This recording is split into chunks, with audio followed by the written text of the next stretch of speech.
Globalement, on va arriver notamment sur l'agribashing, sur les intrusions de L214, à des avancées, notamment des alertes beaucoup plus rapides vis-à-vis des forces publiques et de la gendarmerie. Donc on attend la gendarmerie qui puisse intervenir rapidement et de façon considérée vis-à-vis de ces intrusions illégales. Vous aviez énormément de demandes. Il y a un manque de vétérinaires, il y a les surfaces, il y a les épandages avec les limites avec les mairies. Et là, il y a un projet, je crois, d'une charte. Oui, plutôt que ça nous soit imposé par le préfet, qui devra tenir compte d'un peu tout.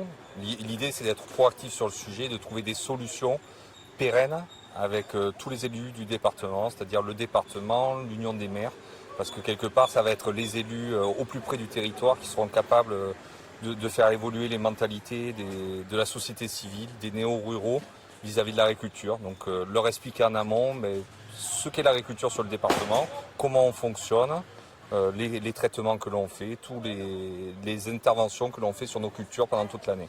Alors ça va passer par quoi? Un document signé? Ça va être un document signé, multisyndical. Une charte, hein? Oui, une charte, y compris avec tous les syndicats agricoles du département, donc FDSEA, Jeunes Agriculteurs bien sûr, mais aussi la Confédération Paysanne, la Coordination Rurale, la Chambre d'Agriculture, la Fédération des Chasseurs, le département, l'Union des maires et, si possible, les communautés de communes pour toucher au plus près les maires ruraux. Et l'idée, ça serait peut-être de faire des réunions publiques avec toute la société civile pour leur expliquer ce qu'est l'agriculture sur le département de la Dordogne.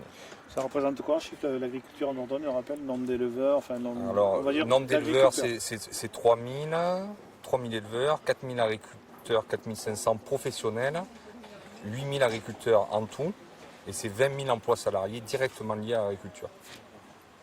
Et des pertes, on se souvient quand on avait abordé le lait en 2015, la crise du lait avec énormément d'abandon. Sur le lait, c'est un cas concret qui montre que l'élevage reste le point sensible de l'agriculture. On est passé de 1000 éleveurs laitiers en l'an 2000 à 300 en 2019. Donc en 20 ans, divisé par 3 le nombre d'éleveurs. On revient à l'agribashing, ça représente quoi? Ce sont des visions parfois de consommateurs, d'associations qui veulent de l'écologie partout, qui voudraient une agriculture sans produits. C'est quoi tout ce que vous ne supportez plus dans cet agribashing? Ce qu'on ne supporte plus globalement, c'est les journalistes bobos parisiens qu'on voit régulièrement à longueur de journée avec toutes ces infos qui ne sont pas basées sur de la science, mais sur des on-dit et sur quelques personnes qui arrivent à faire l'opinion publique. Et bien sûr, ça se ressent inexorablement dans nos campagnes, où effectivement nos néo-ruraux ont que ce son de cloche. Et quelque part, ça nécessite de faire de la communication, de leur expliquer nos pratiques. Et donc de plus en plus, on a participé à Périmeux il y a 15 jours. Et l'idée, c'est de montrer ce que l'on fait tous les jours. Une agriculture qui peut être comprise de tous. Oui, tout à fait, comprise et qui soit productrice et qu'on alimente toute la population.